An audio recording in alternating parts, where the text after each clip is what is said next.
I'm Abigail. I'm 34 years old and currently pregnant, which is why I'm taking a break from work and staying at home. I met my husband Christopher when I was 26 and we have been married for 7 years now. Our meeting was set up by a friend.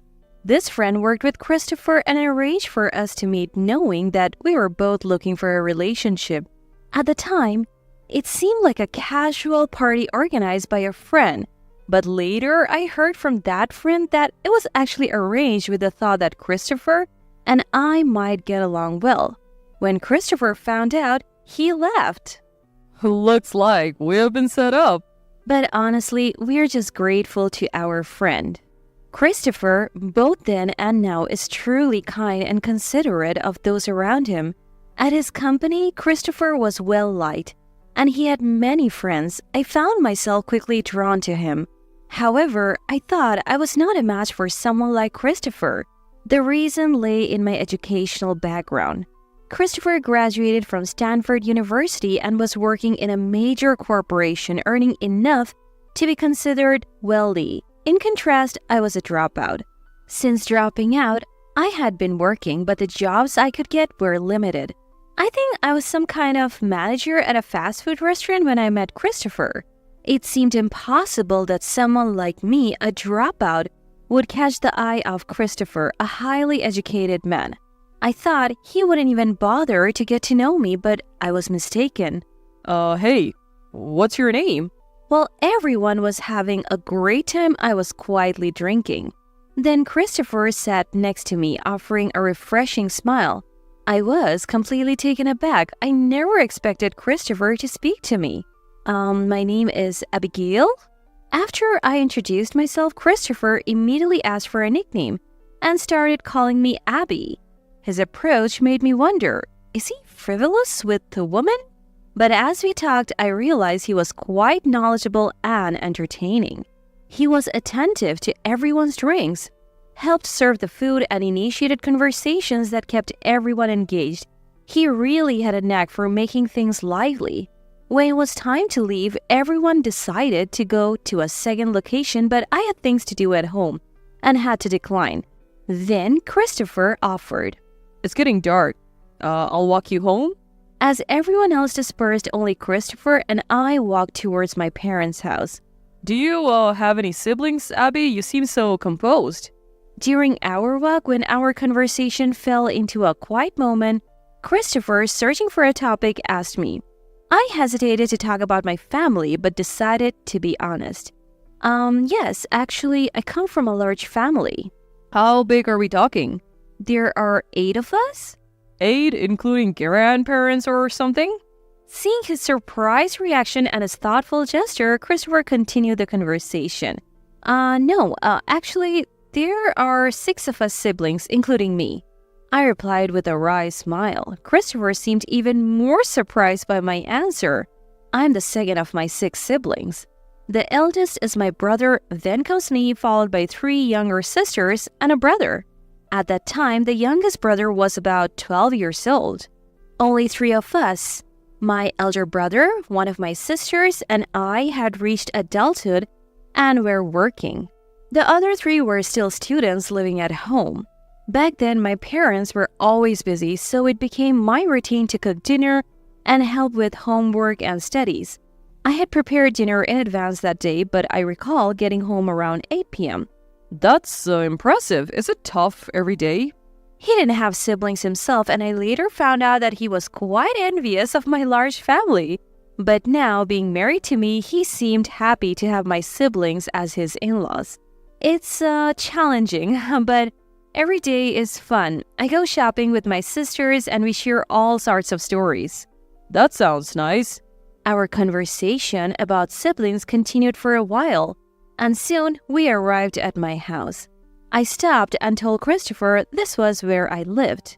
Our house wasn't very large, but I think it was enough to accommodate a family with 6 children. Here we are. Christopher gazed at the house. It's big, Christopher said with a wry smile. Well, thank you for walking me home, I said, smiling back at him as I reached for the door. At that moment, if I had been braver, maybe I could have asked to exchange phone numbers with Christopher, but all the while we walked together, I couldn't shake the feeling that I didn't match up to him, so I resigned myself to not asking. However, to my surprise, Christopher stopped me and, blushing slightly, asked to exchange contact information. We swapped numbers right there and promised to meet again. After that, Christopher began to show more interest, sending me messages during his busy schedule even when there was no particular reason to do so. Somehow, his morning greetings and nighttime messages became a daily routine. During this time, we went on several dates, and about 3 months after we met, Christopher confessed his feelings to me. Although I wanted to be in a relationship, I still felt a gap in our educational backgrounds. I knew Christopher well enough to believe he wouldn't care about such things, but I couldn't bring myself to say it. I'm happy, but there's something I need to tell you before that. When I expressed my happiness, Christopher's face lit up, but his smile faded as I hesitated. I looked down, feeling nervous, trying to figure out how to say it. Christopher waited patiently as I remained silent. I am a dropout. That's my highest level of education. I was anxious. The moment I said it, I feared he would respond. I can't date someone with such an educational background. It's impossible. The fear of him saying something like that raced through my mind. Even now, but especially back then, I thought Christopher was the only one for me. If he rejected me because of this, I feared I might never get married. It's just that? That doesn't matter. Christopher said with a relieved smile, which caught me by surprise. I was utterly surprised by his relieved expression, something I hadn't expected at all. I knew about it since we were introduced. It seemed that Christopher didn't know the reasons behind my dropping out, but he had apparently learned everything else about me from our mutual friend. This meant that Christopher was fine with it all despite knowing about my educational background. Reassured by his words, I too felt a sense of relief and accepted Christopher's offer to start a relationship.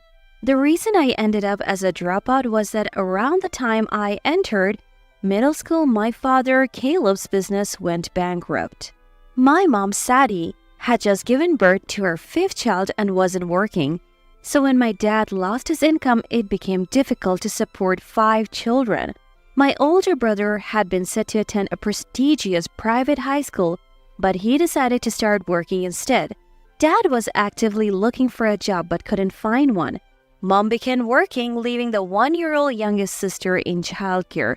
In the midst of this hectic home life, I spent my middle school years taking care of my sisters after school.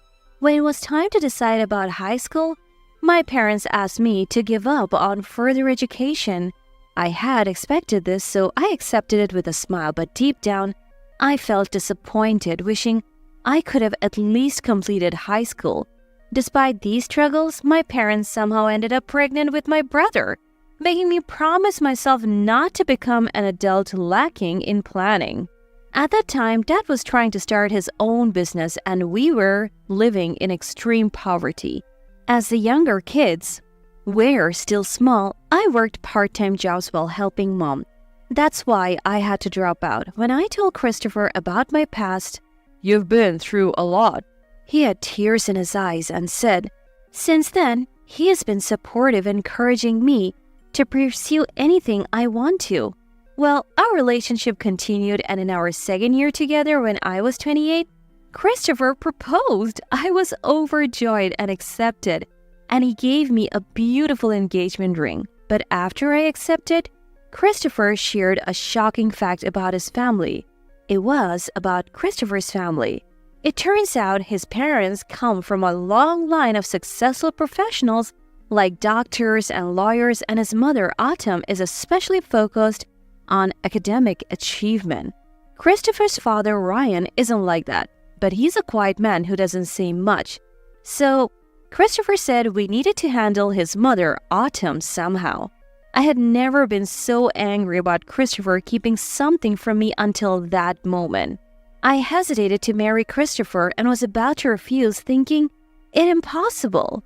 But Christopher seemed to have anticipated this. I will protect you, and I will convince Mom. So there is no problem. He insisted. Trusting him, I agreed to have a family meeting. When we went to meet his parents, Autumn initially welcomed me warmly, not knowing my educational background. However, during the conversation, she eventually brought up the topic of education. I remember a tense atmosphere developing between me and Christopher at that moment. Which university did you graduate from, Abigail? Autumn asked with a smile. Faced with her question, I found myself at a loss for words. Noticing my hesitation, Autumn's smile quickly vanished. Well, actually, after graduating from middle school, I had to take care of my younger siblings. So I didn't go to high school or college. As I spoke honestly, Autumn's eyes sharpened. I confessed, unable to keep silent. She began to clear away the cake and coffee she had served me and stood up. Please leave immediately. I do not approve of this marriage. Expecting this reaction, I looked down, unable to say anything. However, Christopher didn't give up so easily. He stood up, facing his mother. I want to marry Abby. No matter what Mom says, I'm going to marry her. What are you saying? A dropout? If people find out you're marrying a poor, uneducated woman, who knows what they will say? She's not right for you. Break up with her immediately. Autumn retorted loudly to Christopher's insistence. I refuse. There is only Abby for me. I can't possibly marry anyone but Abby. Perhaps this is what they mean by love is blind? Christopher, without any sign of embarrassment, asserted this confidently. His words made my face flush with warmth. If you don't accept it, then I'll sever my ties with you, Mom, to marry Abby. He added, a statement so extreme that at first I thought, that's embarrassing, but I'm happy. And then looked at Christopher in astonishment. Autumn reacted similarly, her eyes widening in shock, her mouth opening and closing in disbelief. What did you say? Autumn's face turned pale in an instant, and she looked so shocked that I thought she might faint. But I felt the same way. Choosing me over his family might be the greatest joy, but such a threatening statement would surely make it impossible for her to deny as a mother. Why not? Let's accept it. Abigail, please take good care of Christopher, Ryan said, who had been quiet until now, speaking in a calm and gentle voice without stirring. Then straightening his posture, he extended his hand towards me. Surprised by his gesture and still not fully comprehending the situation, I shook Ryan's hand. Please, the pleasure is mine, I replied. Before I knew it, the wedding had passed, and Christopher and I were starting our life together in a new apartment. After that, it was clear that my relationship with Autumn wouldn't improve, which Christopher also understood, so we minimally interacted with her. Then, in the 7th year of our marriage, Christopher and I were blessed with a long-awaited son. Hoping that having a grandchild might change her, Christopher and I went to announce the pregnancy to Autumn, but her attitude remained unchanged. Abort it immediately. You're a disgrace to our family as it is. Why bring more shame? A dropout's child will surely turn out the same. We weren't even allowed into the house. When we told her about the pregnancy, her eyes were cold, showing no sign of acceptance. Faced with this, Christopher and I resigned ourselves to the fact that mending the relationship was impossible. Christopher suggested it would be safer to avoid his parents until our son was born, and I agreed. A few months later, our son Joshua was born. My parents were overjoyed and deeply moved, and my siblings all came to see Joshua, showering him with love and adoration. However, Christopher's parents never came to see him, but Ryan sent a silver spoon to Christopher as a congratulatory gift along with a brief note, "Congratulations." The note from Ryan read, which greatly reassured both Christopher and me that he had accepted the situation. Time passed and I stayed close to Joshua, who was about to turn 6 months old. The event we were looking forward to when Joshua turned 6 months old was his half-birthday.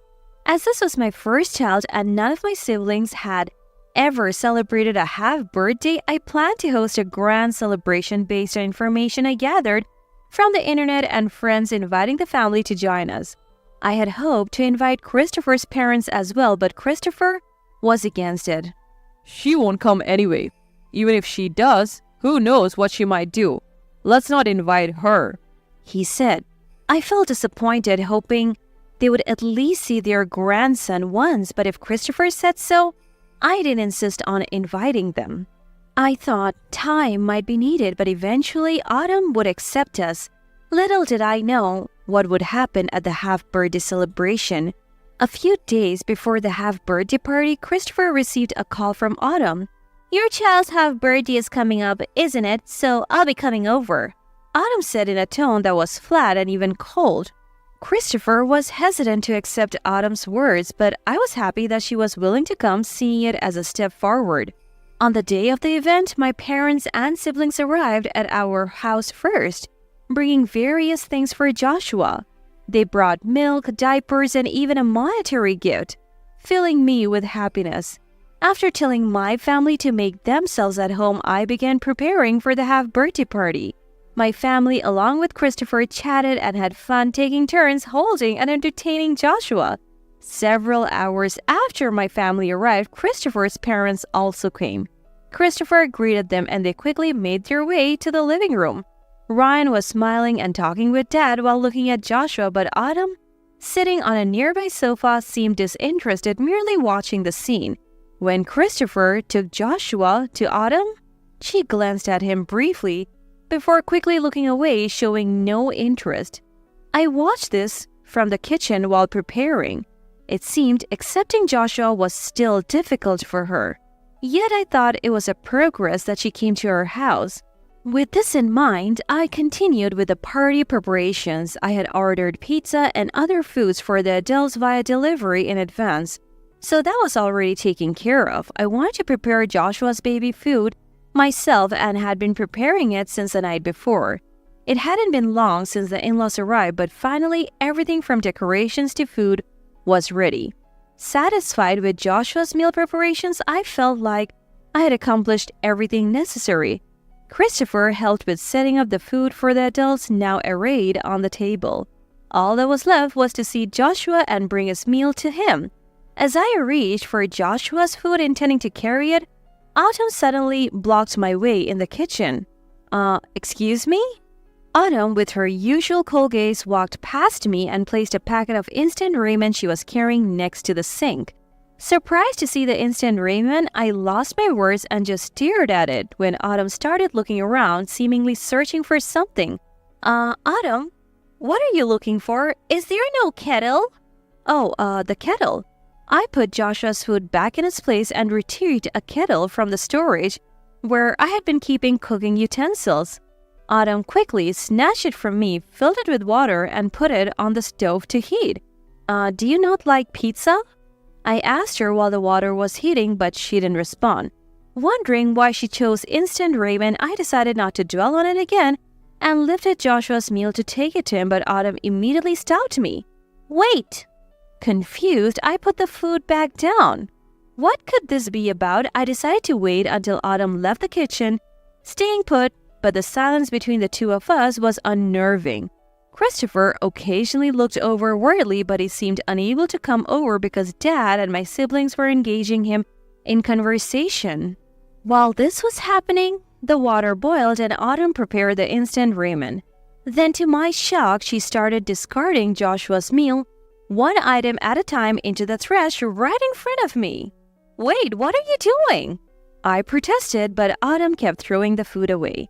Seeing the meal I had painstakingly prepared being discarded by Autumn made me feel sad. Move aside! She brushed past me, still frozen in place, and headed towards Joshua.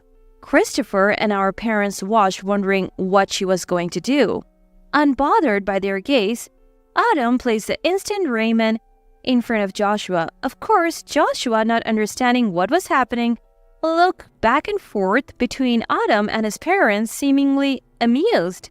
This is what happens with a dropout's child, Autumn said, her lips curling into a smile.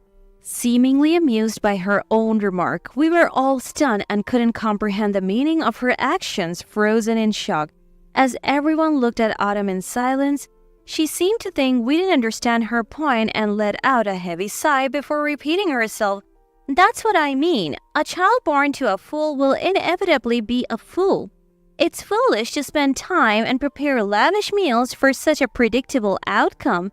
Instant raiment should be enough, don't you think? Autumn said, laughing loudly as if it were the most obvious thing in the world. I was beyond anger or shock, having passed through those emotions. What is she even saying? I thought to myself, bewildered. It seemed everyone else felt the same. No one spoke or moved, and only Joshua continued to be cheerfully oblivious. The tense atmosphere was first broken by Ryan. He picked up the instant raiment that had been placed in front of Joshua, walked past me as I stood frozen, and threw it all in the sink. Ryan said something to me, but I couldn't hear him. My focus was entirely on Autumn. Do you even understand what you just said? Christopher, coming to his senses, his face flushed with anger, glared at Autumn. Unfazed by Christopher's intensity, Autumn turned away, not listening to him. Apologize to everyone right now, Christopher demanded, his fists clenched, but Autumn seemed unrepentant, shrugging her shoulders and tilting her head. Why should I apologize for stating the truth? Don't mess around. Christopher's shout echoed throughout the house in response to Autumn's words. Startled by his voice, Joshua, who had been laughing and playing until then, stiffened and began to cry loudly. Snapped back to reality by his cries, I hurried over to Joshua. He clung tightly to my clothes, his face turning red with tears. See, a child with a poor mind can't understand the situation and cries like this. Do they think everything can be solved by crying? Autumn sneered at Joshua in my arms, but even Ryan, usually restrained, intervened. Taking Autumn's hands, he apologized to us. I'm very sorry for this. We will leave now. Abigail, I apologize for the unpleasant experience. Ryan looked genuinely remorseful as he forcefully pulled Autumn, who was protesting, and began to leave the living room. Wait, please. I stopped the two of them, handed Joshua over to Christopher, and approached Ryan and Autumn. It seems there's been a misunderstanding, so I just want to say, as of today, I'm a Harvard graduate, I said with a wry smile, scratching my temple and looking alternately at Ryan and Autumn. In truth, I had always wanted to complete my high school education. But while I was dating Christopher, I couldn't save enough money to take any action. However, after marrying Christopher and with his support, I easily finished high school. Initially, I was satisfied with just completing high school, but then Christopher encouraged me to go to college as well. With his support, I decided to take a chance and apply to Harvard University, a place I thought was out of my reach. Surprisingly, I was accepted and went on to complete my degree there. I graduated today, and I received my diploma earlier this morning. So, because of that, as of today, I'm a Harvard graduate. I could finally say it with pride. I had planned to announce my graduation at Joshua's half-birthday party, so even my family didn't know. Naturally, Autumn was also unaware and looked utterly shocked. Her eyes went wide and mouth agape. Why don't you come up with a more believable lie if you're going to lie? Autumn said with a strained smile, clearly skeptical. Expecting such a response, I had my diploma ready at hand and quickly unfolded it in front of Autumn. Seeing the diploma, her surprise deepened. Well, I acknowledge Abigail's effort, but it's not just about her. Your entire family is poor and uneducated, right? It's all in the genes anyway. She retorted, perhaps in a last attempt at defiance. Crossing her arms, Autumn then turned her gaze to my family, who were watching intently.